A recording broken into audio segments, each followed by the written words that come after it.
मैं अगर आप मुझे इजाज़त दें तो मैं पहले ज़रा आपको सुना देता हूं कि आज बिलावल साहब ने MQM के साथ बातचीत के बारे में क्या कहा। हमारा एक एग्रीमेंट है MQM के साथ और हम चाहते हैं कि इस एग्रीमेंट के मुताबिक हम चले। MQM और पाकिस्तान पीपल्स पार्टी जहां हमारा बहुत से इश्यूज और आपस में इख्तलाफात रहे हैं और आगे जाके भी होंगे ज़रूर, लेकिन मैं चाहता हूं कि हम एक दूसरे में ये ना ढूंढे कि कौन सी चीज़ें हैं जिस पे हम एग्री नहीं करते। अच्छा, अब बिलावल साहब कह रहे हैं कि उन चीज़ों को नज़रअंदाज कर दें जिस पे हमारा डिसएग्रीमेंट है, उन चीज़ों को फोकस करें जिस पे हमारा एग्रीमेंट है। तो वसीम अख्तर साहब, आपको तवक्को है कि 15 जनवरी से पहले आपके मुतालबात पे कोई पॉजिटिव रिस्पॉन्स आएगा और आपको हुकूमत से अलहदा नहीं होना पड़ेगा? थैंक यू हामिद भाई। देखें, अभी जो स्टेटमेंट बिलावल साहब का आपने सुनाया है और उन्होंने मैं हैरान हो रहा हूँ कि उन चीज़ों को ना ढूंढें जिस पे हमारा डिसएग्रीमेंट है। तो ये बात तो उस वक्त करनी चाहिए थी जब आप एग्रीमेंट साइन कर रहे थे। जितनी भी शिकें हैं आपने एग्री किया था उन पे, आपके सिग्नेचर्स मौजूद हैं और आज एग्रीमेंट साइन करने के बाद आप कह रहे हैं कि उसको ना ढूंढें जिस पे डिसएग्रीमेंट है। तो उन शिकों पे तो सारों पे एग्री करके डिसएग्री कर रहे हैं आप। अपना वक्त निकल गया, हमने 7 वोट डाल दिए आपकी जिद पे, आपके कहने पे, आपकी रिक्वेस्ट पे। आपको याद होगा आप खालिद भाई के पार्लियामेंट लॉजेस के अंदर आए थे और आसिफ साहब भी तशरीफ लाए थे, आपकी बड़ी मेहरबानी। आप अपनी टीम के साथ आए थे और हमसे बजिद थे कि उसी वक्त हम एग्री कर जाएं, PTI को छोड़ दें। मगर हमने आपके सामने एक एग्रीमेंट रखा, कराची के मसाइल रखे कि ये रिजॉल्व होंगे। आपने एग्री किया था कि ये जेन्युइन रीजन मसाइल हैं आपके कराची के और हम इनको हल करेंगे। हमने गारंटीज के तौर पे शहबाज शरीफ साहब, मौलाना फजल रहमान साहब की मौजूदगी कंफर्म की थी वहां। उसके बाद अगर ये स्टेटमेंट दे रहे हैं तो सिंध के लोग और पाकिस्तान के लोग अल्फाज को देखें आप। आज तक हमारा कोई भी शिक जो है वो फुलफिल नहीं हुई है और वो सारी पर्टेन करती है कराची के मसाइल से, अवाम से। दे जो गवर्नर बन गया आपका, और आज अगर मैं डीलिमिटेशन की बात कर रहा हूं, ये जो आपका गवर्नर बना ये क्या है? देखें, गवर्नर सुने हामिद साहब, आप भी जानते हो, यहां मेरे जितने दोस्त बैठे हुए हैं आपके साथ, ये सब जानते हैं, गवर्नर बनने से कराची का पानी ठीक नहीं होगा, सड़कें ठीक नहीं होंगी, कराची के ट्रांसपोर्ट बेहतर नहीं होगा, सीवरेज बेहतर नहीं होगा, जो क्राइम का हाल है इस शहर में, रोज मारे जा रहे हैं जवान बच्चे, वो ठीक नहीं होंगे। Governor is a ceremonial post, जिम्मेदारी सिंध हुकूमत के पास है। उसने तो कोई भी ऐसा काम नहीं किया कि वो हमारी जो एग्रीमेंट है उस पे पूरा उतरे या कराची के इश्यूज, सिंध के इश्यूज 14 साल से सिंध में है ना। आप ठीक है, आप हाल देख लें, पानी नहीं है, गैस नहीं है, बिजली नहीं है, नौकरियां नहीं है, सड़कें नहीं है, ट्रांसपोर्ट नहीं है।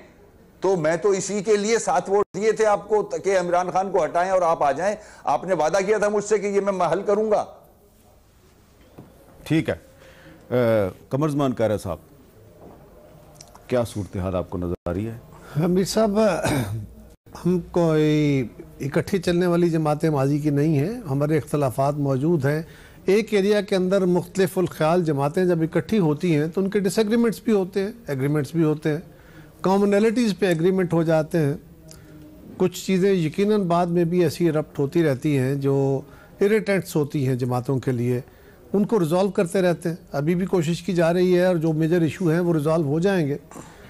जो कंटेंशियस इशू है, जहाँ तक ताल्लुक मेजर इशू था, आपने उसका खुद ही इशारा फरमा दिया कि गवर्नर का एक ओहदा था।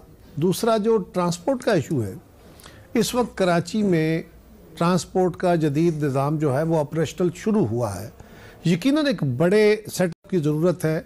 कराची एक बहुत बड़ा शहर है, लेकिन एक काम शुरू हुआ, उसकी कुछ 100 बसेज अभी आने वाली हैं। शायद वहाँ पे उससे भी बहुत बड़ी तादाद की ज़रूरत होगी। सड़कें बहुत बड़ा मसला है, कराची का पानी का बहुत बड़ा मसला है, लेकिन कराची पानी के लिए इस साल भी बजट के अंदर पैसे रखे गए हैं। सड़कें फ्लड में टूटी, पूरे पाकिस्तान को मसला बना, लेकिन कराची और सिंध को इस फ्लड्स ने बहुत खौफनाक तरीके से मुतासर किया। अब वहाँ पे सड़कों की रिहेबिलिटेशन, लेकिन वो 15 जनवरी की डेडलाइन डीलिमिटेशन के हवाले से, मैं डीलिमिटेशन के बारे में मैं अपडेट नहीं हूँ। मैं अगर आप चाहेंगे तो वक्फे में अपने किसी कोलीग से जो सिंध से हो, क्योंकि ये एक सेंसिटिव इशू है, इसके ऊपर बात करने से पहले मैं चाहूँगा कि मैं जनरली तो मुझे पता है, लेकिन ये मामला बुनियादी तौर पे किसी सिंध के हमारे साथी से मुझे इस पे गाइडेंस लेनी। अच्छा चले, लेकिन जवेद लतीफ़ साहब, क्योंकि आप तीनों का ताल्लुक रूलिंग कोलिशन से है, हुक्मरान इत्तेहाद से है, ये तो मुझे भी याद है कि जब मौलाना फजलुर रहमान साहब और शहबाज शरीफ साहब जामिन बने थे पीपल्स पार्टी और MQM के दरमियान मुआहदे के, तो मैंने वसीम अख्तर साहब को यहाँ पे तकलीफ़ दी थी, ये यहाँ पे आए थे। उस वक्त जो मेरी इनसे जो सवाल जवाब हुए थे, तो उस वक्त तो मुझे उस वक्त ही ये लग रहा था कि ये कंपनी नहीं चलेगी, लेकिन वसीम अख्तर साहब ने फिर भी जो है वो अच्छे ख्यालात का इजहार किया, अच्छी उम्मीद का इजहार किया। तो आज मैं खुश तो नहीं हूँ कि मुझे ऐसा लग रहा है कि जो मैंने वसीम अख्तर साहब को कहा था वो सही साबित हो गया। तो आपको लग रहा है कि ये आपकी कंपनी चलेगी अभी मज़ीद? हाँ नहीं मीर साहब, जो आप जिस खदशे का इजहार कर रहे हैं ऐसा है नहीं। अच्छा, देखें, कोलिशन में बैठी जमातें जो होती हैं उनमें सही बात की बिलावल भुट्टो साहब ने कि हम पहले उन चीज़ों को ड्रेस करें जिन पर हमारा इत्तेफाक है, ताकि आगे चला जाए, और होता भी इसी तरह है। और जिन चीज़ों पे एतराज़ है उनको देख लेंगे बाद में।